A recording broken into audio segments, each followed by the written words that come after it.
अस्सलामुअलैकुम दोस्तों, मेरा नाम है मुदस्सिर और आप देख रहे हैं मुदस्सिर शहजाद यूट्यूब चैनल। दोस्तों, आप सबको अपनी इस नई वीडियो में खुशामदीद करता हूं और आज की वीडियो में बात करने लगे हैं व्हाट इज़ एन एक्टर और कैरियर गाइडेंस अबाउट एक्टर या फिर एक्ट्रेस। ठीक है, इस वीडियो में मुकम्मल कैरियर गाइडेंस के बारे से बात करें। आपको पाकिस्तानी सिस्टम के थ्रू सारा बताऊँगा कि आपको कौन कौन सी एजुकेशन हासिल करनी चाहिए या फिर आपको मैट्रिक लेवल पर, बैचलर लेवल पर, मास्टर लेवल पर कौन कौन सी डिग्री हासिल करनी चाहिए या फिर आपको कौन कौन सी ऐसी चीज़ें जिनके ऊपर अमल करना चाहिए अगर आपने कैरियर गाइडेंस की फील्ड में कामयाब होना है। क्योंकि कैरियर गाइडेंस के हवाले से मुकम्मल इस वीडियो में आपको डिटेल मिल जाएगी एक्टर और एक्ट्रेस के हवाले से, उसकी कैरियर गाइडेंस के हवाले से। तो सबसे पहले मैं जो चीज़ आपके साथ शेयर करना चाहता हूँ, इंडस्ट्री की ग्रोथ आप देख लें।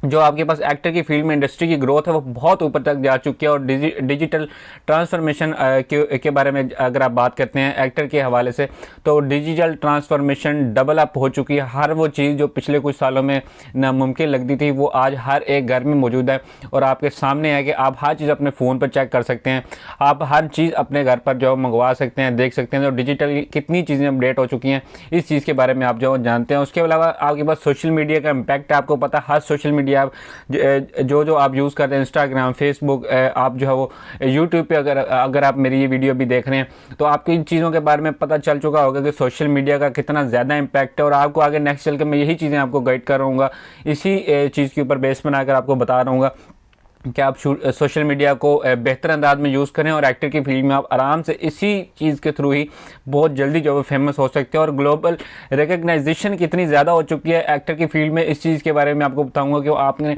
देखा होगा कि एशियन एक्टर्स जो हमारे हैं वो बाहर जाकर फिल्मों में काम कर रहे हैं, बहुत बड़े बड़े डायरेक्टर्स के साथ काम कर रहे हैं। तो इसी वाले से मुकम्मल ये वीडियो होने लगी है। तो चलते हैं वीडियो की तरफ और आपको मैं इस बारे में गाइड करता हूँ कि व्हाट इज़ एन एक्ट्रेस या फिर आप एक्ट्रेस कैसे बन सकते हैं और इस बारे में मुकम्मल चीज़ों के बारे में हम जो बात करेंगे। तो चलते हैं वीडियो स्टार्ट करते हैं। तो सबसे पहले मैं आपको बता देता हूँ कि व्हाट इज़ एन एक्टर या फिर एक्ट्रेस। ये एक्टर और एक्ट्रेस होते क्या हैं, ये बेसिकली काम क्या करते हैं। तो आपने बड़ी किताबों में कुछ करैक्टर्स जो हैं वो पढ़े होंगे, किसी करैक्टर के बारे में सुना होगा। तो बेसिकली एक्टर और एक्ट्रेस का काम यही होता है कि किसी एक करैक्टर के अंदर उसकी जान डाल देना, उसकी जिसको कह सकते हैं रूह डाल देना और उसको आपके सामने प्रेजेंट करना अपनी स्किल्स के थ्रू। वो आप चाहे थिएटर्स में देखें, मूवीज़ में देखें, आपने वीडियोज़ में देखी या आपने किसी भी डिजिटल प्लेटफॉर्म पे कोई भी इस तरह की विजुअल चीज़ देखी है जो कि मूव कर रही होती है, तो वो आपको एक्टर या एक्ट्रेस की जो टैलेंट है उसके थ्रू ही आपको जो है वो सिखाई जा रही होती है। तो ये एक बहुत बड़ा टैलेंट है। तो आगे इंशाल्लाह वीडियो में मैं आपको जो वो 5 ऐसे पॉइंट्स बताऊंगा कैरियर गाइडेंस के हवाले से, की पॉइंट्स बताऊंगा कि जिनके थ्रू आप बहुत ही आसानी से अपनी कैरियर गाइडेंस इसकी अगर आप लेते हैं एक्टर और एक्ट्रेस की, तो बहुत जल्दी अपनी फील्ड में जो वो ग्रो कर सकते हैं और आगे तक जो वो जा सकते हैं। तो चलते हैं सबसे पहले फर्स्ट स्टेप की तरफ, जो कि हमारे पास है टॉप टिप जो आपके लिए, वो हमारे पास है skill development. Skill development actor का आपको पता जो काम है उसके स्किल के बगैर कोई काम मतलब कि आजकल की फील्ड में जो वो बिल्कुल अधूरा है। तो आपको इसमें भी आपको स्किल डेवलपमेंट जो वो करनी होगी और आपके स्कूल में, कॉलेजेस में, यूनिवर्सिटीज़ में, जहाँ पर भी आपकी वर्कशॉप्स होती हैं, क्योंकि आपको पता है इसके हवाले से जो हमारे पास एक्टिंग के हवाले से या फिर वैसे ही प्रोग्राम्स वगैरह होते हैं और वहाँ पर परफॉर्मेंस जब वो लोगों को दी जाती है, तो आप कोशिश करें उनमें पार्टिसिपेट करें, उनमें चीज़ों को सीखें, समझें इन सारी चीज़ों के बारे में। और जो कोर्सेज करवाए जाते हैं छोटे मोटे या फिर कुछ दिनों की वर्कशॉप्स कराई जाती हैं, उनमें आप ज़रूर हिस्सा लें ताकि आप इन चीज़ों को जो वो सीख सकें और एक्टिंग की टेक्निक के बारे में आपको जो वो चीज़ों की मालूमात हो सके। ठीक है। अच्छा, स्किल डेवलपमेंट में जो दूसरी चीज़ आप सीखेंगे वो सीख रहे होंगे आप आपके एक्सप्रेशंस या फिर आपका जो करैक्टर के अंदर आप जो घुल जाते हैं कोई भी चीज़ है। जैसे मिसाल के तौर पर अगर आपने एक मूवी देखी है 2-3 घंटे की, तो वो आप 2-3 घंटे की देख रहे होते हैं, उसके पीछे मेहनत कितने दिनों की, महीनों की होती है वो आपको नहीं पता। लेकिन वो एक जो इमोशन होता है, एक जिसको कह सकते हैं आप करैक्टर होता है, उसमें रहना पड़ता है आपको और उसी तरतीब से आपको एक्शन जो वो देने पड़ते हैं और उस तरतीब से आपको उस करैक्टर को आगे लेके चलना पड़ता है। कोई 1-2 घंटे की बात नहीं होती, ये महीनों की बात होती है कि आपको इतनी देर तक उस करैक्टर को जब भी शूट करना है तो उसी एक लहजे में शूट करना है। तो ये एक बहुत बड़ी बात होती है। तो आप इनको डिलीवर करना सीखें एक्टिंग के थ्रू, आपके जो इमोशंस हैं उनको एक्टिंग के थ्रू जो डिलीवर करना जो वो सीखें। ठीक है, ये होगी हमारी कैरियर गाइडेंस में कामयाबी का पहला राज। और दूसरे के बारे में अगर हम बात करें वो हमारे पास आती है जी networking and collaboration. Networking and collaboration आज के दौर में किसी भी फील्ड में जो बहुत ज़्यादा ज़रूरी हो चुकी है। अगर आप नेटवर्किंग के हवाले से बात करते हैं तो आप नेटवर्किंग करके हर एक फ़ायदा उठा सकते हैं हर एक बंदे से, क्योंकि आपको पता है आपसे कितने लोग फ़ायदा उठा रहे हैं, हर दूसरा बंदा आपसे जो फ़ायदा उठाना चाह रहा है और आपको पता भी नहीं चलता। आप कुछ भी अच्छा सोच के उसके साथ कर देते हैं, लेकिन उस बंदे का कितना बड़ा फ़ायदा हो जाता है। तो आपको भी एक टेक्निक ये राज समझना होगा इसमें, किसी भी फील्ड में कामयाब होने का। तो एक्टर की फील्ड में भी इस चीज़ का जो वो एक मेन जो टॉपिक आपको इसको कह सकते हैं कि नेटवर्किंग एंड कोलेब्रेशन। अब आपको क्या करना है कि इंडस्ट्री के जो हमारे पास इवेंट्स होते हैं उनको आपने अटेंड करना है, ठीक है। और उसके बाद एक्टिंग के जो सेमिनार्स होते हैं या फिर फिल्म्स के जो मूवीज़ के उनके लॉन्च होते हैं, वहाँ पर आपने जाना है, एक्टर्स के साथ मिलना है। तो वहाँ पर मुख्तलिफ चीज़ें आप जो वो सीखेंगे, ठीक है। या फिर वर्कशॉप्स होती हैं, तो वहाँ पर आपके जो डायरेक्टर्स हैं फिल्मों के वो आ रहे होते हैं, उनके साथ आपकी मुलाकात होती है। या फिर आपके जो एक्टर्स आ रहे होते हैं वहाँ पर उनके साथ आपकी मुलाकात होती है। तो वो आप करेंगे तो आपका नेटवर्क बढ़ेगा, तो आप उसके लिए भी जो वो आगे तक जो वो बहुत जल्दी जो फील्ड में जो वो जा सकते हैं, ठीक है। अच्छा, उसके बाद हमारे पास है collaborate on projects to gain exposure and valuable experience. ये भी हमारे पास नेटवर्किंग में ही आता है कि जब आप किसी भी प्रोजेक्ट में कोलैबोरेट करते हैं या फिर अगर आप इंटर्नशिप कर रहे होते हैं, मैंने आपको जैसे शुरू में बताया स्कूल कॉलेज यूनिवर्सिटी में, तो आप फ्री में कोई भी रोल अदा कर दें ताकि आपका एक्सपीरियंस बढ़े, आपका फ़ायदा हो। तो ये चीज़ आपको जो है लाजमी करनी चाहिए, ठीक है। ये हमारे पास हो गए 2 पॉइंट्स। अब तीसरा जो टॉप कैरियर गाइडेंस के हवाले से मैं पॉइंट आपके सामने शेयर करने लगा हूँ, ये बहुत ज़्यादा इंपॉर्टेंट हो चुका है आपकी जो आज का दौर है। इसमें आप 10 बंदों के दरमियान में आप एक अलग अपनी मतलब कि कह सकते हैं आप नज़र आ रहे होंगे अगर आप इस पॉइंट पर अमल करते हैं। और ये पॉइंट क्या है कि क्रिएट आ इम्प्रेसिव पोर्टफोलियो। अच्छा, पोर्टफोलियो जो हमारे पास होता है ये मुख्तलिफ तरह से होता है। आप रिज्यूमे के थ्रू, CV के थ्रू, अपनी वेबसाइट के थ्रू, अपने सोशल अकाउंट के थ्रू ये चीज़ें सारी जो वो कर सकते हैं।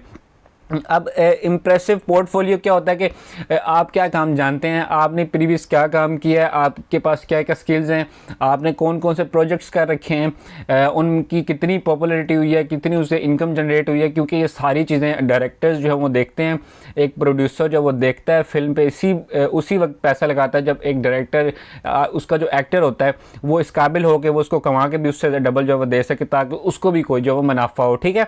तो क्रिएट आ इम्प्रेसिव पोर्टफोलियो, इस चीज़ के ऊपर आपने लाजमी अमल करना है, ठीक है। और नेक्स्ट ऑन जो चीज़ हमारे पास आती है, उसके बाद आपके पास आती है जी जिसको कह सकते हैं एक्सेप्ट रिजेक्शन। नो डाउट इस फील्ड में बहुत ज़्यादा लोग आ रहे हैं, बहुत स्पीड से ये फील्ड ग्रो कर रही है। जैसे आपको मैंने शुरू में बताया, तो आपको इस चीज़ को रिजेक्शन को कॉमन समझना होगा कि रिजेक्शन इज़ कॉमन। ये बहुत ज़्यादा कॉमन है क्योंकि मतलब कि इसमें बहुत ज़्यादा जो जिसको कह सकते हैं अपॉर्चुनिटीज़ हैं। आप बहुत ज़्यादा चीज़ें सीखते हैं, बहुत ज़्यादा इंप्रूव करते हैं। तो हर एक बंदा दूसरे बंदे से आगे निकलना चाह रहा होता है, तो इसी चक्कर में कोई ना कोई जो है वो पीछे रह रहा होता है। जो अच्छा एक्टर होता है लेकिन वो पीछे रह रहा होता है, लेकिन वो अपने आप को इम्प्रूव करता जाए, रिजेक्शन के थ्रू इम्प्रूव करता जाए। तो नेक्स्ट ऑन आपके पास एक ऐसा वक्त आता है कि आपकी कोई ना कोई गुड लक, आपका कोई ना कोई जो बैड टाइम्स होते हैं वो एकदम कन्वर्ट हो जाते हैं गुड टाइम्स में, आपको पता भी नहीं चलता। तो आपको एक्सेप्ट करना है रिजेक्शन को, ठीक है। इस चीज़ के ऊपर आपने बिल्कुल कॉम्प्रोमाइज़ नहीं करना। अच्छा, उसके बाद जो 5वें नंबर पे जो लास्ट आपके पास पॉइंट है, मैं आपको नेक्स्ट और इसके बाद एजुकेशन के हवाले से बता रहा हूँ पाकिस्तानी सिस्टम के थ्रू आपको कौन कौन सी करनी चाहिए। तो ये 5वां जो सिस्टम कैरियर गाइडेंस के हवाले से टिप आपके पास जो बनती है वो आती है जी balance traditional and digital platforms. इनको आपने बैलेंस रखना है, ठीक है। Utilise social media to showcase your talent. आज अगर आप मेरी वीडियो देख रहे हैं तो ये सोशल मीडिया के थ्रू ही देख रहे हैं, ठीक है। तो आपको अपने सोशल मीडिया के थ्रू इन सारी चीज़ों को जब डील करना है, अपने फैंस के साथ इंगेज रहें और कैच करें अपनी इंडस्ट्री की जो सारी आपके पास प्रोफेशनल्स हैं उनकी टेंशन, और अपनी टैलेंट को जो शो करें, अपनी वीडियोस बनाएं। जैसे टिकटॉक आजकल बड़ा फेमस है, उसमें आप देखते होंगे कितने लोग एक्टिंग टिकटॉक की फील्ड से टीवी की तरफ जा चुके हैं, फिल्म्स की तरफ जा चुके हैं। तो ये सारी चीज़ें आपके पास डिजिटल प्लेटफॉर्म्स के थ्रू ही आ रही हैं। तो आप इसको बेहतर तौर पर यूज़ करें बजाय इसके कि आप स्क्रोलिंग करते जाएँ और बहुत ज़्यादा आप अपना टाइम जो वेस्ट करें, ठीक है। इस चीज़ के ऊपर आप जो वो करें, ठीक है। उसके बाद हमारे पास जो नेक्स्ट एजुकेशन के हवाले से अगर आपको मैं बताता चलूँ कि पाकिस्तानी सिस्टम में एजुकेशन के थ्रू आपको एक्टर बनना है तो क्या करना चाहिए। तो सबसे पहले आपको सर्टिफिकेशन लेनी चाहिए। अब आपको मैंने पिछली वीडियो में बताया था 70 to 80% जो आपके होते हैं, जो किसी भी फील्ड में होते हैं, माहिर होते हैं, इसमें तो खैर सर्टिफिकेशन उतनी ज़्यादा इंपॉर्टेंट नहीं है, लेकिन ज़ाहिर है एक वैल्यू रखती है। अगर आपने किसी की नज़रों में ऊपर आना है, किसी अच्छी फिल्म या फिर किसी अच्छे प्रोजेक्ट में काम करना है, तो उसके लिए आपको सर्टिफिकेशन लेना जो है वो लाजमी हो जाता है। तो आपको वो लेनी पड़नी है, ठीक है। अब आपको मैं गाइड कर देता हूँ आगे इस चीज़ के हवाले से। तो सबसे पहले अगर आप स्कूल में हैं और तो उसके बाद कोर्स स्टडीज़ के हवाले से अगर बात करें, अगर आपने बैचलर डिग्री स्कूल के बाद ज़ाहिर है वो तो आपने पढ़ लिया, उसके बाद बैचलर डिग्री के हवाले से बात करें तो आप वो ड्रामा में कर सकते हैं, परफॉर्मिंग आर्ट्स में कर सकते हैं, फिल्म स्टडीज़ में कर सकते हैं। अगर आपको ये सिस्टम सारा स्ट्रॉन्ग करना है, अपने जो स्किल्स हैं इनको इम्प्रूव करना है, तो ये मैंने आपको 2-3 कैटेगरीज बता दी हैं, ठीक है। ड्रामा, परफॉर्मिंग आर्ट्स या फिल्म स्टडीज़, ये 3 ऐसी चीज़ें हैं जिनमें आप जो वो कर सकते हैं, ठीक है। अगर आपने इससे हायर स्टडी करनी है, मास्टर्स आप कर रहे हैं, तो उसके लिए आप क्या कर सकते हैं कि थिएटर आर्ट्स कर सकते हैं। किसी अच्छी यूनिवर्सिटी से करिएगा, मैं आपको यही मशवरा दूंगा, क्योंकि ये जो हमारे पास टॉप की लेवल की जो वैकेंसीज़ होती हैं, फिर टॉप लेवल की हायरिंग होती है, उनमें सबसे ज़्यादा इस चीज़ को जो वो देखा जाता है कि आप टॉप 10 यूनिवर्सिटीज़ में से किससे पढ़े हुए हैं। अगर आप किसी थर्ड क्लास या फिर लोअर क्लास से पढ़े होंगे तो आपने अपना 4 साल 5 साल ज़ाया किए होंगे, पढ़े होंगे, मुकम्मल आपने किया होगा, लेकिन जो हायरिंग वाला बंदा होगा वो आपकी सीवी को ऐसे साइड पे कर देगा, वो 10 बंदों में से वो सीवी निकालेगा जो टॉप रिप्यूटेड यूनिवर्सिटीज़ की होती है। और उसकी ज़ाहिर है आप जब टॉप लेवल पे पढ़ रहे होते हैं तो आपको उसके बेनिफिट्स भी ज़्यादा मिलते हैं, आपको मुकम्मल प्रोटोकॉल मिलता है फिर पूरी ज़िंदगी कि आप भाई यहाँ से पढ़ें, तो उसका बहुत ज़्यादा फ़ायदा होता है। अगर हो सके तो भाई अच्छी जगह से पढ़िएगा, ताकि इसमें ही जो आपकी फील्ड में जो वो ग्रोथ बहुत ज़्यादा होगी और आपको लोग इस वजह से भी जानेंगे। और ये एक हकीकत है, ये आपको सिर्फ मैं वीडियो के थ्रू नहीं बता रहा, ठीक है। उम्मीद करता हूँ कि ये सारी चीज़ें आपको समझ आ गई होंगी। अगर किसी चीज़ के बारे में समझ नहीं है तो नीचे कमेंट कर दें, इंशाल्लाह मैं गाइड करने की पूरी कोशिश करूँगा। तो इंशाल्लाह मिलता भी नहीं किसी अच्छी सी वीडियो में, तब तक दीजिए इजाज़त, अल्लाह हाफिज़।